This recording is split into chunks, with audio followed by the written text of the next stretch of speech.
Hello dear students, welcome to Smart Knowledge. और प्यारे बच्चों, आज की जो वीडियो है उसमें हम प्रैक्टिस पेपर 2023-24 का डायरेक्टरेट ऑफ एजुकेशन की ओर से जो आपको प्रैक्टिस पेपर दिया गया है वो हम यहाँ पर सॉल्व करने वाले हैं साइंस का।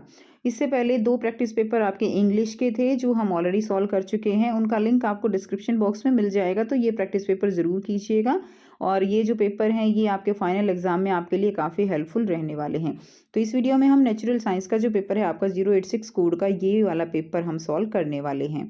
So let's start class 9। तो सबसे पहले तो यहाँ पे इंस्ट्रक्शन दी गई है और देखिए ये जो फॉर्मेट है पेपर का जो आपको प्रैक्टिस पेपर में दिया गया है यही फॉर्मेट आपका फाइनल एग्जाम का रहने वाला है। काफ़ी बच्चों के कमेंट आते हैं कि फाइनल एग्जाम जो है उसका पैटर्न कैसा रहेगा। तो बच्चों ये प्रैक्टिस पेपर स्पेशली इसीलिए होते हैं कि आपको फाइनल पेपर का जो पैटर्न है वो अच्छे से पता लग जाए। ठीक है, तो इसी पेपर के पैटर्न पे फाइनल एग्जाम होने वाला है। तो इसमें हम एक बार देख लेते हैं। सेक्शन ए आपका 1 to 20 मल्टीपल चॉइस क्वेश्चन रहेंगे, हर एक क्वेश्चन 1 मार्क का होगा। 21 से 26 आपका जो है वेरी शॉर्ट आंसर टाइप रहेंगे और हर एक क्वेश्चन 2 मार्क्स का होगा। सेक्शन सी आपका 27 से 33 जो है आपका शॉर्ट आंसर टाइप और हर एक क्वेश्चन आपका 3 मार्क्स का। उसके बाद सेक्शन डी होता है लॉन्ग आंसर टाइप क्वेश्चन, हर एक क्वेश्चन आपका जो है 3 क्वेश्चन आपके 5 मार्क्स के रहेंगे। सेक्शन ई में आपको जो है सोर्स बेस्ड या केस बेस्ड क्वेश्चन दिए जाते हैं, हर एक क्वेश्चन आपका 4 मार्क का होता है। क्लियर, तो ये जो है आपको दिया गया है, इंटरनल चॉइस दी गई होती है। नेक्स्ट देखिए, अब हम स्टार्ट कर रहे हैं सेक्शन ए, यानी 20 MCQs क्वेश्चन हम करेंगे। इसमें आपको असर्शन रीजन भी देखने को मिलेगा। तो फर्स्ट क्वेश्चन है आपका, the similarity between solid liquid and gas matter is that they. Similarity क्या है सॉलिड लिक्विड और गैस के मैटर में? हमें पता है मैटर मेनली 3 टाइप्स के होते हैं, लिक्विड, गैस एंड सॉलिड। तो वो स्पेस ऑक्यूपाई करते हैं, बिल्कुल ठीक है। मास भी उनका होता है, बिल्कुल ठीक है। एंड सी दिया गया है both A and B and have fix shape. तो देखो फिक्स शेप तो होती नहीं है लिक्विड की और गैस में, हम उसको फिक्स शेप में काउंट नहीं कर सकते, तो ये तो बिल्कुल गलत हो गया। तो ये दोनों ठीक है, तो हमारा आंसर यहाँ पे जो रहेगा वो रहेगा सी आंसर। ठीक है, both A and B. Second question है, when 20 gram of potassium permanganate is dissolved in 1000 ml of water there is no increase in volume, the observation indicate. इस क्वेश्चन को आप बहुत ही सिंपल तरीके से समझ सकते हो। अगर हम ग्लास में पानी लेते हैं और उसके अंदर 1 चम्मच या 2 चम्मच चीनी डिजोल्व कर देते हैं तो क्या उसका लेवल जो है इंक्रीज करता है? तो there is no increase in that volume. ठीक है, तो ये ऑब्जर्वेशन क्या इंडिकेट करती है? This observation indicate that the particles of water have space between them. Okay, तो आंसर ए रहेगा, particle of water have space between them into which potassium permanganate particles fit. Clear, now let's move to the question number 3। Which of the following is not a liquid gas aerosol. तो liquid gas aerosol इसमें जो है कौन सा नहीं है?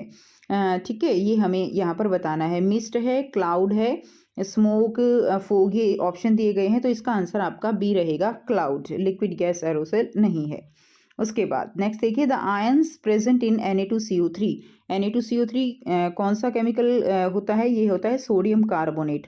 अब इसमें आयंस कौन से बनते हैं? तो सोडियम जो है, सोडियम 1 इलेक्ट्रॉन दे के Na+ बनाएगा और कार्बोनेट जो है ये पॉलीएटॉमिक आयन है, तो CO3 2- हो जाएगा, 2 नेगेटिव। क्लियर, ये कार्बोनेट आयंस होते हैं, ये सोडियम आयंस होते हैं। तो हमारा इसमें देख लीजिए आंसर कौन सा ठीक है। इसमें हमारा आंसर ए ठीक हो जाएगा। ठीक है, सोडियम की वैलेंसी 1 होती है ना, तो 1+ आएगा। नेक्स्ट देखिए, क्वेश्चन नंबर 5 दिया गया है बच्चों, when 6 gram of carbon is bond in 16 gram of oxygen 22 gram of carbon dioxide is produce. तो 6 ग्राम कार्बन जो है वो बर्न हो रहा है। देखो CO2 का रेशियो यहाँ पे ले लेते हैं। ठीक है, तो यहाँ पे आ जाएगा 12 एंड 32 की रेशियो आ जाएगी और ये आ जाएगा आपका, यहाँ से आप रेशियो निकाल सकते हो। क्लियर, 3:8 का रेशियो आता है, 3:8 का रेशियो हमारा कार्बन डाइऑक्साइड का आ रहा है। ठीक है, अब बात करते हैं, when 6 gram of carbon is burned in 16 gram of oxygen, तो कितना बन रहा है? ये बन रहा है आपका 22 ग्राम ऑफ कार्बन डाइऑक्साइड। यहाँ पे अब दिया गया है कि अगर 6 ग्राम जो है कार्बन 30 ग्राम ऑक्सीजन में बॉन्ड किया जाए तो कार्बन डाइऑक्साइड कितनी प्रोड्यूस होगी? तो बेटा जैसे हमने अभी रेशियो निकाला 3:8 का रेशियो हमने निकाला कि कार्बन डाइऑक्साइड का हमेशा 3:8 में कंबाइन होगा। ठीक है, तो अगर ये 6 ग्राम है यानी 3 का मल्टीपल कितना हो गया? 6 हो गया, तो इसका मल्टीपल भी कितना होगा? 8 2 16। तो हमेशा याद रखना कि इसी मल्टीपल में जो है कोई भी इस तरह से रिएक्टेंट जो है वो कंबाइन करते हैं ठीक है। तो 6 ग्राम जो कार्बन है वो हमेशा 16 ग्राम ऑक्सीजन के साथ ही क्या करेगा, रिएक्ट करेगा। तो जितना यहाँ पे इंक्रीज होगा उतने ही मल्टीपल के साथ यहाँ इंक्रीज होगा, यानी रेशो हमेशा 3:8 की ही रहने वाली है। अब यहाँ पे कहा जा रहा है कि कार्बन तो 6 ग्राम ही है, लेकिन कार्बन जो है वो अब ऑक्सीजन बढ़ा दी गई है, 22 ग्राम की जगह कितनी कर दी गई, 30 ग्राम। अब कितना कार्बन डाइऑक्साइड प्रोड्यूस होगा, तो बहुत सिंपल सी बात है कि अगर हमारे पास कार्बन तो 6 ग्राम ही है ना, और उसके मल्टीपल में 8 ग्राम से ही वो क्या करेगा, वो रिएक्ट करेगा। अब एक्स्ट्रा चाहे कितना भी हो वो अनरिएक्टेड रह जाएगा। ठीक है, सो इसका आंसर यहाँ पे क्या हो जाएगा, इसका आंसर यहाँ पे 22 ग्राम ही हो जाएगा, और बाकी 22 के बाद कितनी बची, 8 ग्राम, वो अनरिएक्टेड रह जाएगी। तो आंसर हमारा 22 ग्राम ही आएगा। नेक्स्ट देखिए, क्वेश्चन नंबर 6 है, which of the following statement is incorrect about the structure of an atom. कौन सी स्टेटमेंट यहाँ पर इनकरेक्ट है। The atom is an indivisible particle, the atom as a whole is neutral, and the whole mass of an atom is concentrated in the nucleus. तो देखिए यहाँ पे atom individual particle नहीं है, ये हमारी स्टेटमेंट क्या है, इनकरेक्ट है। तो जो फर्स्ट है, ओनली फर्स्ट, वो हमारी इनकरेक्ट हो जाएगी, क्योंकि एटम होल जो है वो क्या होता है, न्यूट्रल होता है, जो मास है वो सारा न्यूक्लियस में भी कंसंट्रेट रहता है। तो ओनली फर्स्ट हमारी इनकरेक्ट स्टेटमेंट है। नेक्स्ट देखिए, क्वेश्चन नंबर 7 है, atom of an element have 3 valence electron in M shell. अब जो है, आप बच्चे क्या करो, इस तरह के क्वेश्चन में कुछ बच्चे कंफ्यूज हो जाते हैं, तो आप यहाँ पे सिंपल KLM लिख लो। 3 वैलेंस शेल है किसमें, एम शेल में, तो यहाँ पे 3 लिख लो। अब जो है इसमें बताया गया है द एटॉमिक नंबर क्या रहेगा। तो अब अगर लास्ट के शेल में 3 है तो देखो ये फुलफिल होगी 8, और फर्स्ट में होते हैं 2। ठीक है, तो कितना हो गया, 8 और 2 10, और 3 कितना हो गया, 13। तो हमारा एटॉमिक नंबर कितना हो जाएगा, 13 हो जाएगा। डी जो है इसका राइट आंसर हो जाएगा। मैं कोशिश करी बेटे आपको साथ साथ इसके कॉन्सेप्ट जो है समझाने की कि किस तरह से आप सॉल्व करोगे। ठीक है, तो हो सकता है थोड़ा सा वीडियो लंबी हो जाए। उसके बाद देखिए, क्वेश्चन नंबर 8 है, the role of ribosome is. तो राइबोसोम का मेन फंक्शन क्या होता है, प्रोटीन सिंथेसिस होता है। तो इसका आंसर हो जाएगा A, cytoprotein synthesis. Lotus stem float in water due to the presence of. अब लोटस स्टेम जो है वो फ्लोट करती है वाटर पे, क्लियर। तो उसमें क्या होता है कि जो पैरेन्काइमा सेल्स होती हैं, पैरेन्काइमा टिश्यूज होते हैं, वो एयर से जब फिल हो जाते हैं, तो इसीलिए क्या होता है कि वो फ्लोट करने लगती हैं लीव्स।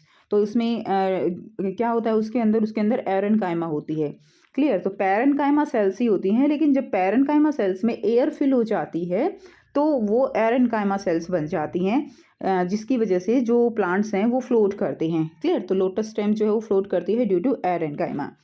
नाउ क्वेश्चन नंबर 10 है, which of the following graph shows the uniform motion of an object. Uniform motion जो है ऑब्जेक्ट का किसमें शो होगा। यूनिफॉर्म मोशन के लिए हमारे पास ग्राफ ये वाला होता है, तो ये वाला ग्राफ हमारा सही हो जाएगा।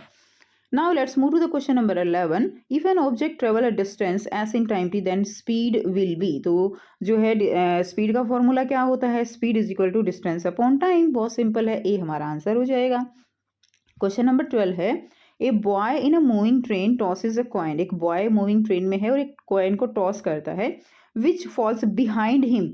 जो कि उसके कहाँ गिरता है, उसके पीछे गिरता है। It means the train is moving with. अब इससे क्या बताना है आपको कि जो ट्रेन है वो मूव कर रही है, क्लियर। तो कैसी मोशन है उसकी, यूनिफॉर्म स्पीड है, सर्कुलर मोशन है, यूनिफॉर्म वेलोसिटी है।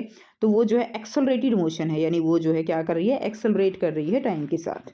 ठीक है, ए इसका राइट आंसर हो जाएगा। Now question number 13, object that comparatively has least inertia is, consider that all those objects are of same size. A solid iron ball, a plastic ball, a paper ball and a thermocol ball. तो least inertia किसका होगा, that comparatively has least inertia. तो जिसका मास कम होता है उसका inertia कम होता है, ये हमने अपनी क्लास में ज़रूर पढ़ा होगा। तो इसमें किसका मास कम होगा, इसमें सबसे ज़्यादा जो मास कम होगा वो थर्मोकोल बॉल का होगा। तो अगर मास कम है तो उसका इनर्शिया भी कम हो जाएगा। Now let's move to the question number 14, the value of acceleration due to gravity is. Acceleration due to gravity वो जो है ऑप्शन दिए गए हैं, more on equator than poles. ठीक है, तो more on equator than poles नहीं होती है, इक्वेटर पे कम होती है, पोल्स पे ज़्यादा होती है। More on equator, more on poles, increase from pole to equator. तो इसका आंसर आपका बी रहेगा कि पोल्स पे जो है वो ज़्यादा होती है। तो इसमें आंसर आ जाएगा मोर ऑन पोल्स, क्योंकि इक्वेटर की डिस्टेंस ज़्यादा होती है फ्रॉम द सेंटर, पोल्स की कम होती है, इसीलिए जो ग्रेविटी है वो पोल्स पे ज़्यादा होती है as compare to the equator, clear. Now, let's move to the question number 15. Then energy derived from atom that is used to run power plants is, तो एनर्जी जो है एटम से कौन सी एनर्जी है जो पावर प्लांट के उसमें यूज होगी, तो वो होती है nuclear energy. Which energy? That is the nuclear energy. Question number 16 है कंप्रेस्ड स्प्रिंग पोशस. कंप्रेस्ड स्प्रिंग यानी जो स्प्रिंग होता है ना आपके पास, उसको आप कंप्रेस कर देते हो, उसको ऐसे दबा देते हो, तो उसके अंदर कौन सी एनर्जी होती है? आपने टॉय के केस में क्लास में ज़रूर आपको ने पढ़ा होगा कि जब हम एक टॉय के अंदर जैसे उसके अंदर हम चाबी भर देते हैं तो क्या होता है, उसके जो स्प्रिंग होते हैं वो बिल्कुल पास पास आ जाते हैं. ठीक है, फिर उसको हम छोड़ते हैं तो उस समय भी उसके अंदर कौन सी एनर्जी प्रोसेस होती है? उसके अंदर एनर्जी होती है पोटेंशियल एनर्जी. और पोटेंशियल एनर्जी कन्वर्ट होती है जब वो चलने लगता है, तो वो एनर्जी कन्वर्ट हो जाती है काइनेटिक एनर्जी में. सो क्वेश्चन का इसका आंसर रहेगा आपका B, that is the potential energy. ठीक है. Now let's move to the question number 17. 17 to 20 बच्चों आपको असर्शन एंड रीजन दिया गया है.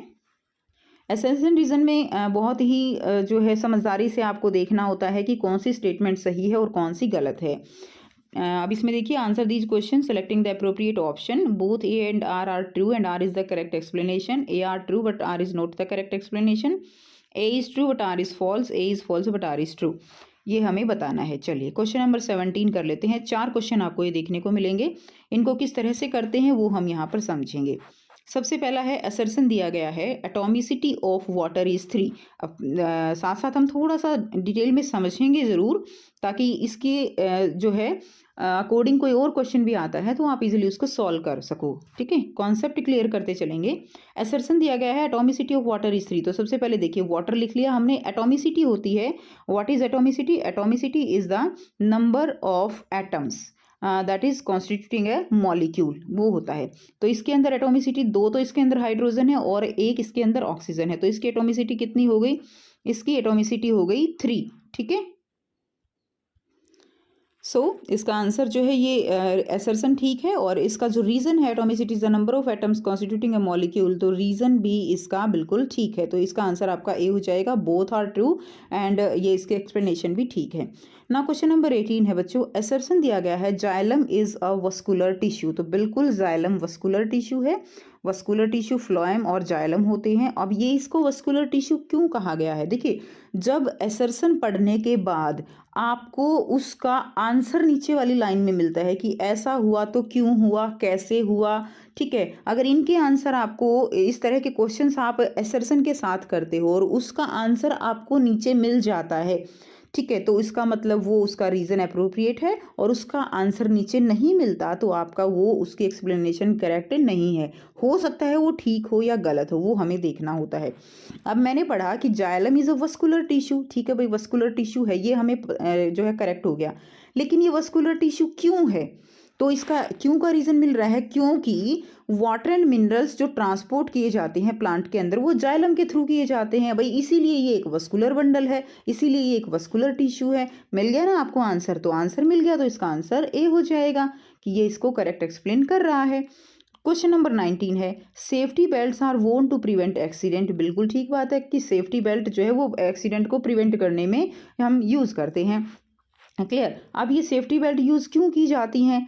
तो safety belt exert a force on our body to make the forward motion slower. तो बिल्कुल ठीक है, जो सेफ्टी बेल्ट हम पहनते हैं वो हमारी बॉडी के ऊपर फोर्स डालती हैं और वो हमें आगे फॉरवर्ड मोशन करने में कम जो है हमारी हेल्प करती हैं कि हमारी आगे मोशन ना हो. तो बिल्कुल ठीक है, ए इसका आंसर हो जाएगा.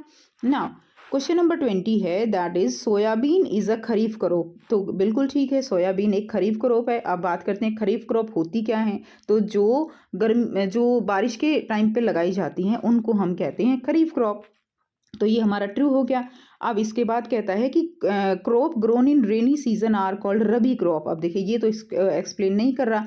अगर यहाँ पे होता rainy season are called kharif crop तो बिल्कुल ठीक था, लेकिन ये रबी क्रॉप दिया गया है. रबी क्रॉप तो जो है सर्दियों में लगाई जाती हैं जब बारिश कम होती है. क्लियर. तो ये हमारा क्या हो गया, ये स्टेटमेंट ही गलत हो गई है, रीज़न हमारा गलत हो गया. तो अब आपको देखना है कि जिसके अंदर आर जो है हमारा फॉल्स हो और ए हमारा ट्रू हो तो वो हमारा होता है सी. तो इसका आंसर हमारा हो जाएगा सी. क्लियर है. जो ऊपर दिए गए थे ना आपको वो वाले हमें देखने हैं. तो ये इस तरह से आपको असर्शन और रीज़न करने हैं. इस चीज़ को आपको बहुत ही फोकस करके समझना है. ईजी है बहुत ज़्यादा। उसके बाद नेक्स्ट देखिए सेक्शन बी की तरफ चलते हैं बच्चों। क्वेश्चन नंबर 21 से 26 वेरी शॉर्ट आंसर क्वेश्चन है। तो क्वेश्चन नंबर 21 है, देखिए, in an experiment if you need a freshly prepared 10% solution of sodium hydroxide. आपके पास एक एक्सपेरिमेंट में आपको freshly prepare 10% solution sodium hydroxide का तैयार करना है। How will you prepare this solution by using 90 ml of water if you have crystals of sodium hydroxide with you. तो 90 ml water में इसको बनाना है 10% सॉल्यूशन। तो बच्चों हम सिंपल क्या करेंगे, 90 ml वाटर लेंगे, उसमें 10 ग्राम सोडियम हाइड्रोक्साइड हम वे करेंगे, ठीक है, उसका वेट करके और इस 90 ml वाटर के अंदर उसको मिक्स कर देंगे तो हमारे पास 10% सॉल्यूशन बन जाएगा सोडियम हाइड्रोक्साइड का। तो देख लेते हैं इसको। तो यहाँ से इस तरह से आप इसका आंसर लिखेंगे, to prepare 10% of sodium hydroxide solution you will need 90 ml of deionized water and 10 gram of sodium hydroxide. Begin by measuring out 90 ml of deionized water and adding to a clean container, then weigh out 10 gram sodium hydroxide and add to the container with the deionized water. Deionized water मतलब कि distilled water, ठीक है। तो इस तरह से आप इसका आंसर लिख देंगे। नेक्स्ट देखिए क्वेश्चन नंबर 22 है, write name of two each unicellular and multicellular organism. बहुत इजी है बच्चों। यूनिसेलुलर आप लिख देंगे अमीबा एंड पैरामीशियम, मल्टीसेलुलर है ह्यूमन बीइंग, डॉग, ठीक है, प्लांट्स हैं, प्लांट्स तो जो है, चलो ऑर्गेनिज्म लिखना है तो ह्यूमन बीइंग है, डॉग है, वो आप लिख सकते हो। तो यहाँ से आप लिख देंगे amoeba, paramecium, yeast, all are example of unicellular and a few example of multicellular हो जाएंगे, human being, plants, animals, birds, insects, ये जो है मल्टीसेलुलर का एग्जाम्पल हो जाएगा। नाउ क्वेश्चन नंबर 23 है, blood is important connective tissue, why. So blood जो है 2 नंबर का क्वेश्चन है, तो सिंपल, बहुत ज़्यादा एक्सप्लेन करने की नीड नहीं है। तो blood is considered a specialised connective tissue as it connect all the system of the body and transport oxygen, nutrient and waste, ठीक है। तो ब्लड जो है वो सारे सिस्टम को कनेक्ट करता है और ऑक्सीजन, न्यूट्रिएंट, वेस्ट सबको जो है अपनी प्रॉपर पोजिशन पे पहुँचाता है blood, clear. So it is a connective tissue. Now question number 24 है, a boy threw a ball weighing 400 gram in vertical upward with the initial velocity of 10 meter per second। बहुत ध्यान से समझना है बच्चों। एक बच्चा जो है वो बॉल को जो कि बॉल का मास कितना है 400 ग्राम है और ऊपर की डायरेक्शन में उसको फेंकता है। इनिशियल वेलोसिटी यानी यू यहाँ पे दे रखी है 10 मीटर पर सेकेंड। आपको फाइनल मोमेंटम निकालना है। P इज इक्वल टू क्या होता है, P is equal to momentum है तो P is equal to mv, ये वाला फॉर्मूला लगा देंगे। And find its momentum at the highest point of its flight. Highest point पे कितना होगा वो बताना है। तो हाईएस्ट पॉइंट पे वेलोसिटी 0 हो जाएगी। एक पॉइंट ऐसा आएगा ना जब उसकी वेलोसिटी 0 है तो निकालना है। सो यहाँ से आप कुछ इस तरह से आंसर कर लेंगे। To find the initial momentum we use the formula mass into velocity. Mass कितना है 400 ग्राम, विच इज़ हम इसको किलोग्राम में चेंज करेंगे तो 0.4 हो जाएगा। इनिशियल वेलोसिटी है इतनी, तो इनिशियल मोमेंटम कितना हो जाएगा 4 किलोग्राम मीटर पर सेकेंड, ठीक है। 4 किलोग्राम जो है मिनट पर सेकेंड, ये आ जाएगा इसका मिनट होगा। और हाईएस्ट पॉइंट फ्लाइट पे क्या होगा, बॉल जो है वो स्टॉप हो जाएगी before coming back down. Since the velocity is 0 तो मोमेंटम भी क्या हो जाएगा उस पॉइंट पे 0 हो जाएगा। उसके बाद नेक्स्ट क्वेश्चन दिया गया है, question number 25, draw diagram to represent two sound wave that has same amplitude but different frequency. यानी एम्पलीट्यूड सेम होना चाहिए। एम्पलीट्यूड क्या है, एम्पलीट्यूड होता है कि कितनी हाईएस्ट पीक जो है मीन पोजीशन से जाती है, ये एम्पलीट्यूड है, क्लियर। और फ्रीक्वेंसी क्या होती है कि फ्रीक्वेंसी हम कुछ इस तरह से दिखा सकते हैं ना कि कितनी जो है ये चेंज हो रही है इस तरह से। तो ये वाला डायग्राम हम ड्रॉ करेंगे, ये एम्पलीट्यूड है, इसमें आप देख सकते हो कि ठीक है दोनों का एम्पलीट्यूड जो है यहाँ पे क्या है बच्चों, एम्पलीट्यूड दोनों का ही सेम है, क्लियर। लेकिन फ्रीक्वेंसी ये इसकी फ्रीक्वेंसी ये क्या है, ये ज़्यादा है और यहाँ पे फ्रीक्वेंसी जो है वो कम है। एम्पलीट्यूड लाउडनेस को बताएगा, फ्रीक्वेंसी पिच को डिनोट करती है कि पिच कैसी होगी।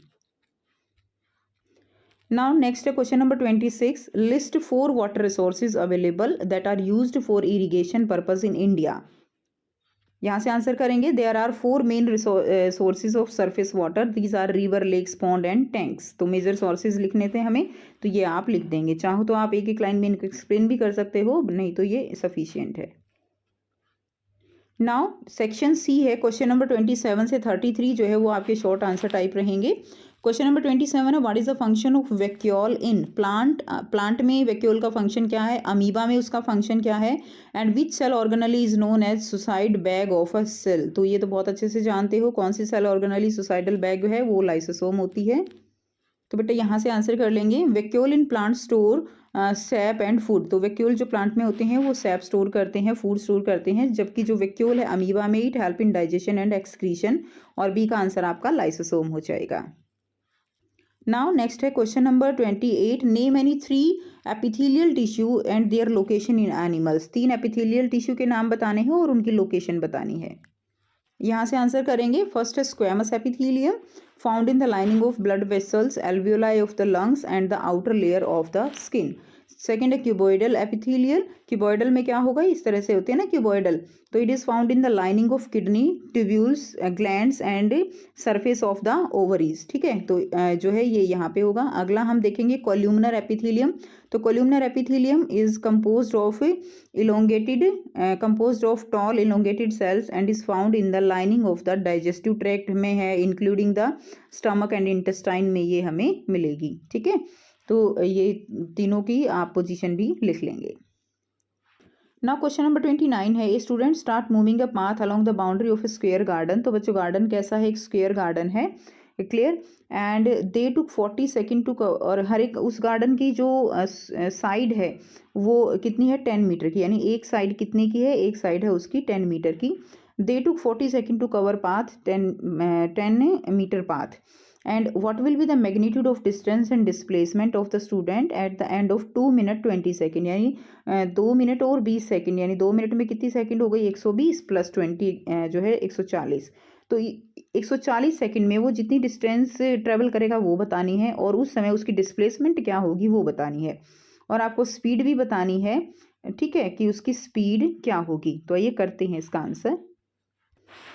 अब यहाँ पे देखिए, साइड ऑफ स्क्वायर जो है वो कितना है हमारे पास, वो 10 मीटर है, क्लियर, और उसका पेरीमीटर कितना है 40 मीटर, यानी जो है 10-10 की जो है 4 साइड हो गई।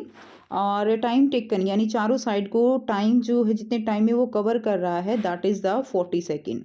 और 1 सेकेंड में कितनी करेगा, 1 सेकेंड में यानी 1 मीटर करेगा। 40 सेकेंड में 40 मीटर कवर कर रहा है, तो 1 सेकेंड में 1 मीटर।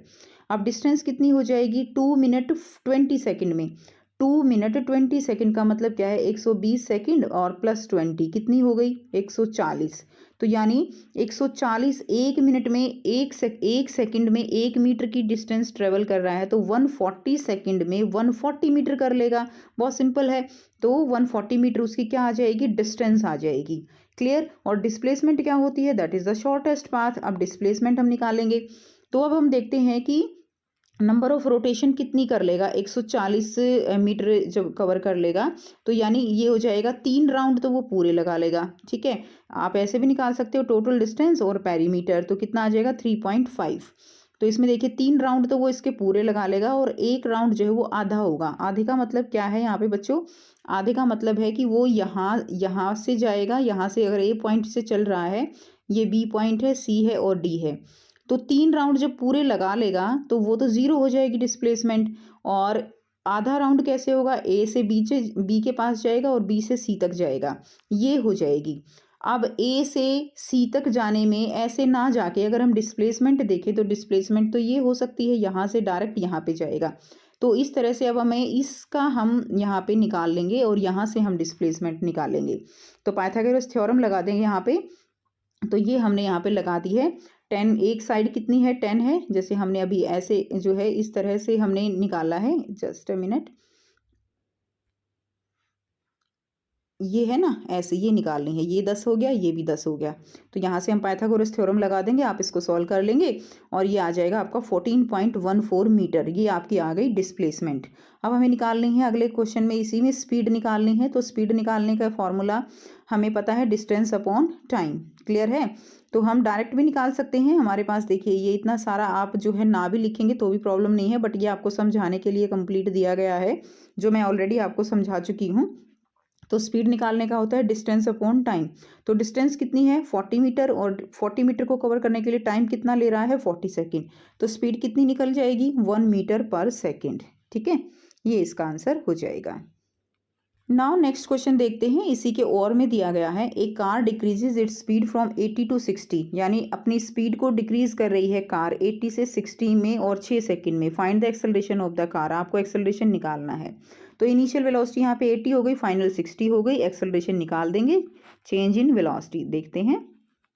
तो बहुत ही सिंपल है बच्चों, u जो है हमारी क्या है 80 किलोमीटर पर आवर। किलोमीटर को हमने मीटर में चेंज कर लिया, 5/18 से हमने इसको मल्टीप्लाई कर दिया। उसके बाद हम 60 का भी इसको हम चेंज कर लिया। टाइम दिया गया है 5 सेकेंड, ठीक है, 5 दिया गया है। तो बेटे आपके क्वेश्चन में ना 5 दिया गया है, 6 दिया गया है, मैंने यहाँ पे 5 लिखा है। तो आप इसको जो है 6 के अकॉर्डिंग कीजिएगा। तो आपका यहाँ से इस तरह से कीजिएगा, -22.22 आ जाएगा और डिवाइडेड बाय 5 की जगह यहाँ पे 6 करके तब इसका आंसर निकालिएगा। जो आंसर आएगा वो आपका एक्सेलरेशन हो जाएगा। कोई मैटर नहीं करता, 5 की जगह बस 6 आ जाएगा और आंसर आपका यहाँ से एक्सेलरेशन निकल जाएगा, ठीक है। उसके बाद नेक्स्ट देखिए, ये देखिए यहाँ पे जो है ना 6 दिया गया है। क्वेश्चन नंबर 30 है, write 3 uses of multiple reflection of sound. Multiple reflection के 3 यूज क्या हैं वो बताने हैं। तो ये इसके यूज हो जाएंगे। Echolocation, multiple reflection of sound waves are used by animals like bats and dolphin to navigate and locate object in their surrounding. तो वो जो है मल्टीपल रिफ्लेक्शन से ही पता लगा पाती हैं। नेक्स्ट है architectural design, multiple reflection of sound are utilised in the design of concert hall, auditorium and theatre to enhance acoustics. Next है सोनार सिस्टम, तो सोनार टेक्नोलॉजी यूज होती है मल्टीपल रिफ्लेक्शन के कारण, that is in water to detect and locate underground object. उनको पता लगाने में इस टेक्निक का यूज किया जाता है। इसके अलावा स्टेथोस्कोप जो डॉक्टर यूज करते हैं, ठीक है, उसमें इसका यूज किया जाता है। नेक्स्ट देखिए, क्वेश्चन नंबर 30 का और दिया गया है, a boy clapped his hand near a cliff. एक बॉय जो है वो क्लिफ यानी जो पहाड़ की चोटी होती है वहां पे क्लैपिंग करता है। And hear the echo after 6 second, और 6 सेकेंड के बाद उसको वो आवाज वापस सुनाई देती है, echo. What is the distance of the cliff from the boy if the speed of sound is v is taken as 346 metre per second. तो आपको बताना है कि डिस्टेंस क्या है बॉय से क्लिफ की, ठीक है। अगर उसकी स्पीड जो है वो कितनी हो 346 मीटर पर सेकेंड, तो इको कब आती है, टकराने के बाद इको आती है। क्लियर, यानी ये डबल हो जाएगा, उसका हम हाफ कर लेंगे। आइए करते हैं, अगला क्वेश्चन भी देख लेते हैं। What is reverberation of sound. So देखिए, टाइम टेकन जो इको का है वो क्या है 6 सेकेंड है, वेलोसिटी है 346। तो डिस्टेंस निकालनी है, सिंपल डिस्टेंस निकालेंगे तो कैसे हो जाएगा। अब ये 6 सेकेंड तो है एक बार जाने में, यानी एक बार क्लिफ तक गई और फिर दोबारा वापस आई। हमें डिस्टेंस निकालनी है यहाँ से यहाँ तक, तो हम टाइम हाफ कर देंगे। इसलिए हमने क्या किया, वेलोसिटी को हमने 3 से मल्टीप्लाई कर दिया और हमारा आंसर आ जाएगा 1038 मीटर। आई होप आपको ये बिल्कुल क्लियर है कि हमने यहाँ पे 3 क्यों किया है, ठीक है। उसके बाद क्वेश्चन नंबर बी है, इसका आंसर रहेगा रिवर्बरेशन क्या है, it is the persistence of sound after it has been stopped due to multiple reflection from surface. यानी टकरा के वापस साउंड जो है वो इधर उधर घूमती रहती है, उसको रिवर्बरेशन बोलते हैं। Such as furniture, people, air etcetera within a closed surface, ये रिवर्बरेशन हो जाएगा। नाउ क्वेश्चन नंबर 31 है, list out the various desirable trait for which the cross breeding programme of Indian and foreign breeds in poultry farming are develop. कौन सी ऐसी main points हैं जिनकी वजह से जो हमें डिजायरेबल ट्रेट्स चाहिए, जिसकी वजह से डेवलपिंग होती है पोल्ट्री फार्मिंग में। तो ये हम आंसर करेंगे 31 का, some desirable traits for which improvement of poultry is done. तो इसमें आ जाएगा आपका quality and size of eggs, ये मैटर करता है। लो मेंटेनेंस होनी चाहिए, ये मैटर करता है। हाई रेजिस्टेंस यानी बीमारियां कम से कम लगें, ऐसी हमें ब्रीड चाहिए। टॉलरेंस टू हाई टेम्परेचर, ज़्यादा गर्मी हो तो उनकी डेथ ना हो, ऐसी ब्रीड चाहिए। क्वालिटी एंड क्वांटिटी, क्वालिटी भी अच्छी हो, क्वांटिटी भी अच्छी हो चिक्स की, ये है। And ability to utilise cheaper diet produced from agriculture waste. तो एग्रीकल्चर वेस्ट से जो सस्ती डाइट होती है, यानी जिस भी तरह का जो एग्रीकल्चर से हमें मिलता है, क्लियर, उसको यूटिलाइज करने के लिए वो जो है सूटेबल हो। तो ये हमारे डिजायरेबल ट्रेट्स हैं। Now let's move to the question number 32। Write the chemical formula of the following compound. A है अमोनियम सल्फेट। अमोनियम सल्फेट का फॉर्मूला क्या रहेगा, तो अमोनियम सल्फेट का फॉर्मूला रहेगा NH4 होल ट्वाइस, ठीक है, SO4। क्लियर, ये हो जाएगा ammonium sulphate. Sodium nitrate, sodium nitrate का होगा NaNO3। एल्यूमिनियम ऑक्साइड का रहेगा Al2O3, ठीक है बच्चों, Al2O3 एल्यूमिनियम ऑक्साइड। ये हो गया हमारा 32 का क्वेश्चन आंसर। आप देखिए क्वेश्चन नंबर 33, ये भी बहुत अच्छा क्वेश्चन है जो आपको समझना पड़ेगा इसको अच्छे से। Observe the melting and boiling point of substance A B and C given in the following table. Substance A है मेल्टिंग पॉइंट, पहले समझ लेते हैं मेल्टिंग पॉइंट होता क्या है। मेल्टिंग पॉइंट होता है जब कोई भी सॉलिड चीज वो मेल्ट होने लगती है उस टेम्परेचर पे। क्लियर हो गया, यानी अगर वो उस टेम्परेचर पे मेल्ट हो रही है इट मीन्स उस टेम्परेचर से नीचे वो किस में होनी चाहिए, वो सॉलिड में होनी चाहिए। Is it clear. और मेल्ट होना शुरू हो गई, मेल्ट हो गई, फिर बॉइलिंग पॉइंट आता है। बॉइलिंग पॉइंट होता है वो पॉइंट जिस पे कोई भी सब्सटेंस जो है वो बॉयल होने लगेगा मेल्ट होने के बाद। यानी बॉइलिंग पॉइंट के ऊपर वो चीज़ किस में होनी चाहिए, वो चीज़ होनी चाहिए गैसीय स्टेट में। क्लियर हो गया, यानी कोई भी सब्सटेंस वो लिक्विड स्टेट में कब हुआ, मेल्टिंग और बॉइलिंग पॉइंट के बीच में वो सब्सटेंस कैसा हुआ, लिक्विड हुआ। क्लियर हो गया। तो अब यहाँ पे देखिए सब्सटेंस ए बी एंड सी दिया गया है। अब इसका मेल्टिंग एंड बॉइलिंग पॉइंट दिया गया है, आपको बताना है what is the physical state of substance A B and C at room temperature 30 degree Celsius. तो 30 डिग्री सेल्सियस रूम टेम्परेचर पे सब्सटेंस की फिजिकल स्टेट क्या होगी। क्लियर। और बी क्वेश्चन है name the substance which will have more compressibility in the given table and why. तो यहाँ पे समझने वाली बात है, पहले हम ए सब्सटेंस को देखते हैं। तो यहाँ पे ए जो होगा -210 इसका मेल्टिंग पॉइंट है और -196 जो है इसका क्या है, बॉइलिंग पॉइंट है। यानी 30 डिग्री सेल्सियस पे ये पूरी की पूरा क्या हो जाएगा, ये तो इवेपोरेट हो जाएगा। बॉइलिंग पॉइंट इसका इतना कम है तो 30 डिग्री सेल्सियस पे ये सब्सटेंस किस में रहेगा, गैस में रहेगा। अब बी को देखते हैं। बी जो है 30 डिग्री के पास लेकर आओ इसको, यानी 700 पे के अबव तो ये किस में चला जाएगा, ये बॉयल ही हो जाएगा, मतलब इवेपोरेट हो जाएगा। और 250 और 700 के बीच में ये लिक्विड रहेगा। लेकिन हमें देखना है 30 पे, तो यानी 30 तो मेल्टिंग पॉइंट से नीचे आ गया ना टेम्परेचर, तो 30 पे ये कैसा होएगा, ये सॉलिड रहेगा। क्लियर है। उसके बाद है सी। सी को अगर हम देखें तो देखिए 30 पे कैसा रहेगा, -20 पे तो ये मेल्ट होना शुरू हो गया, 90 पे ये इवेपोरेट होना शुरू हो जाएगा, यानी 30 आ गया इनके बीच में। तो बीच में आ गया तो ये बीच में कौन सी है, ये है हमारी लिक्विड स्टेट। तो गैस जो ए है वो गैस होगा, बी है सॉलिड होगा और सी है वो लिक्विड होगा। अब किस में कंप्रेसिबिलिटी ज़्यादा होती है, कंप्रेसिबिलिटी होती है गैस में ज़्यादा, क्योंकि उनके पार्टिकल्स के बीच में स्पेस वो ज़्यादा होता है। तो जो सब्सटेंस है जो हाई कंप्रेसिबल होगा that will be the gas. And why का रीज़न रहेगा आपका कि क्योंकि उनके बीच में जो स्पेस है पार्टिकल्स के बीच में दैट विल बी हाई। ठीक है, तो ये आपका आंसर यहाँ पे जो है कंप्रेसिबिलिटी का आ जाएगा यहाँ पे ए। And why? Because there are more space present in the molecules of the gas. So the compressibility factor will be high. Now question number 34 से 36 जो है लॉन्ग आंसर टाइप क्वेश्चन है सेक्शन डी में। Question number 34 है how chlorine 35 and chlorine 37 are related to each other. तो बेटा कैसे relate हैं ये, दीज आर आइसोटॉप्स। आप आंसर में लिख देंगे आइसोटॉप्स। क्या है ये, आइसोटॉप्स हैं, these are isotopes. Second B question है if both of these form chlorine occur in nature 75% ये वाला मिलता है, 25% ये वाला मिलता है, तो हम एवरेज एटॉमिक मास जो क्लोरीन का एटम का लेते हैं दैट इज 35.5, ये कैसे निकालते हैं, ये आंसर हमें यहाँ पे करना है। बहुत सिंपल है, एवरेज निकालने के लिए हम क्या करेंगे, 35 हमारा 75% मिलता है हमें, तो इस तरह से लिख देंगे। 37 वाला जो आइसोटोप है वो 25% है, तो ये लिख देंगे, और डिवाइडेड बाय 0.75 प्लस 0.25 मास जो है उनको जोड़ देंगे। तो ये फॉर्मूला है एवरेज एटॉमिक मास निकालने के लिए, कुछ इस तरह से करते हैं और फिर हमारा आंसर आ जाता है 35.5 ग्राम पर मोल।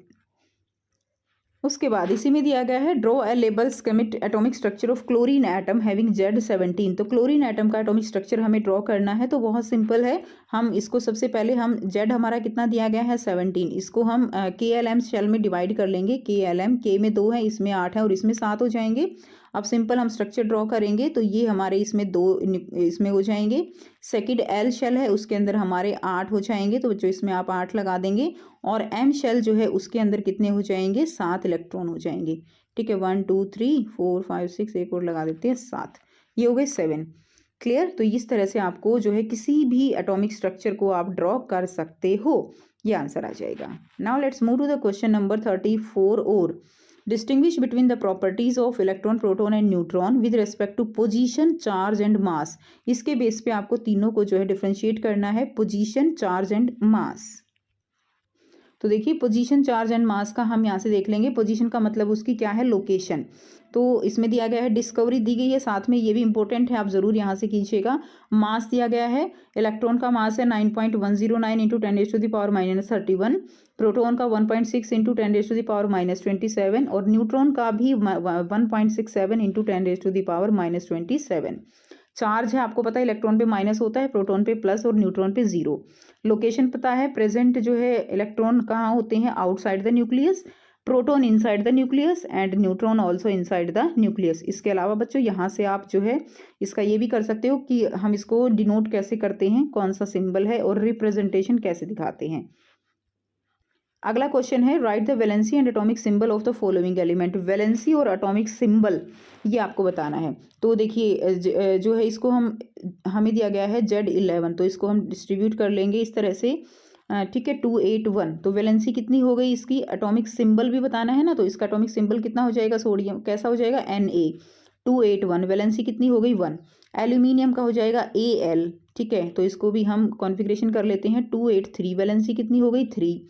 पोटाशियम का होता है K, 19 है ना, तो 2881 वैलेंसी कितनी हो गई, 1। कैल्शियम है Ca, 2288 और 2 वैलेंसी कितनी हो गई, 2। तो 4 से नीचे वैलेंसी जो है वो वही रहती है, जितने नंबर ऑफ आउटर इलेक्ट्रॉन अगर 4 से नीचे हैं तो वैलेंसी वही रहेगी।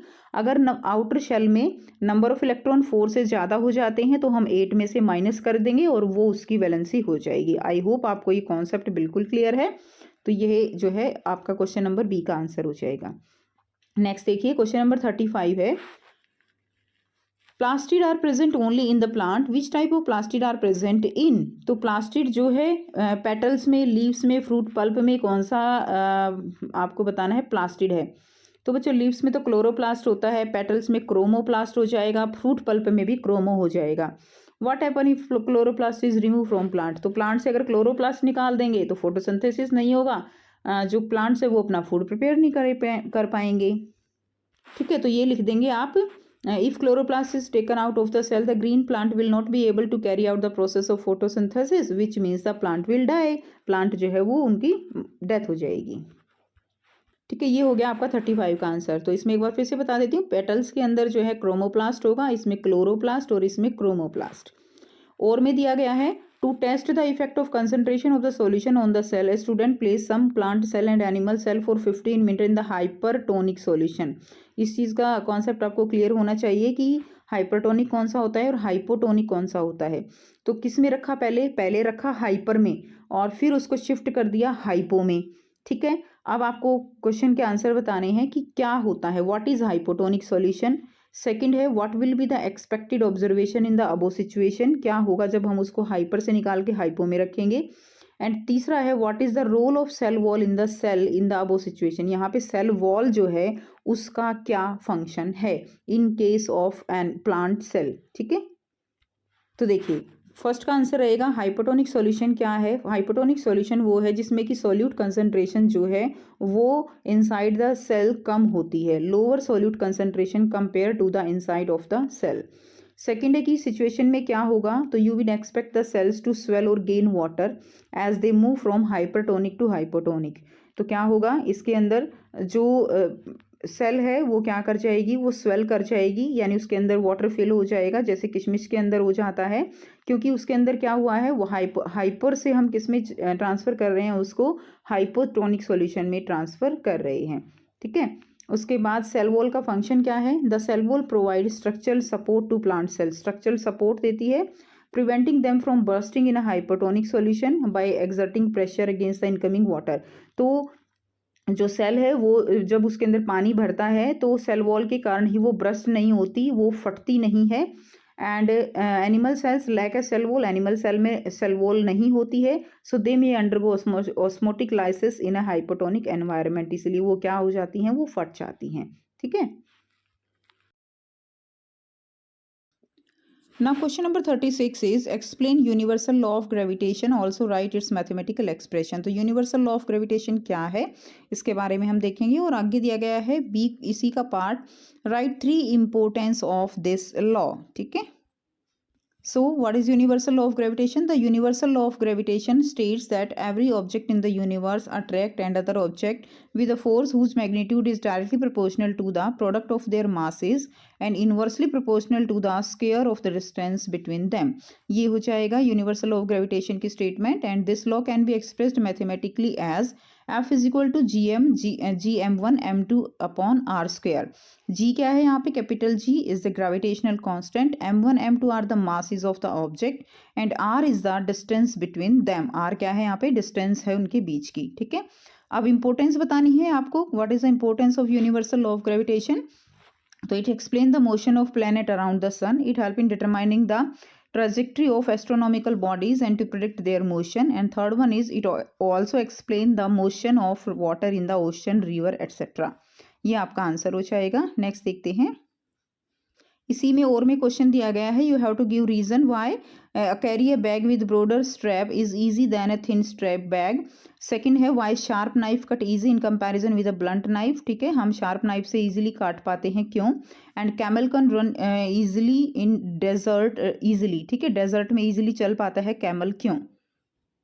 सो ए का आंसर आपका रहेगा ब्रॉडर जो है broad shoulder strap provide large surface area. देखो शोल्डर जो स्ट्रैप होती है बैग्स की, अगर वो लार्ज चौड़ी होती है तो उसमें क्या होता है? सरफेस एरिया ज़्यादा हो जाता है। जब सरफेस एरिया ज़्यादा है तो प्रेशर क्या होगा? प्रेशर कम लगेगा।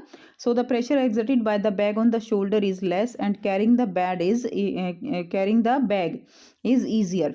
सेकेंड है pressure is inversely proportional to area and sharp knife has less area which exert more pressure while blunt knife has more area so it exert less pressure। this is the reason sharp knife cut better। ठीक है, उसके बाद third है camel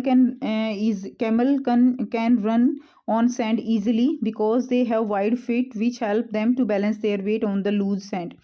तो जो camel होता है उसके फीट जो है वो वाइड होते हैं जिसकी वजह से वो अपना बैलेंस बना पाता है and balance their weight on loose sand and wider feet give a large surface area also. तो ये इसके आंसर हो जाएंगे। नाउ सेक्शन ई हम करेंगे। क्वेश्चन नंबर 37 से 39 they are case based and source based question with 2 और 3 short सब पार्ट्स। 4 मार्क्स के ये क्वेश्चन रहेंगे आपके 37, 38 एंड 39। ठीक है, चलिए 37 क्वेश्चन देखते हैं। Mixture are constituted by more than one kind of pure form of matter known as substance. तो मिक्सचर जो है वो एक से ज़्यादा टाइप की प्योर फॉर्म जब हम मैटर को मिलाते हैं तो वो सब्सटेंस जो है होता है। Student mix salt and egg white in 2 separate beaker A and B respectively filled with water.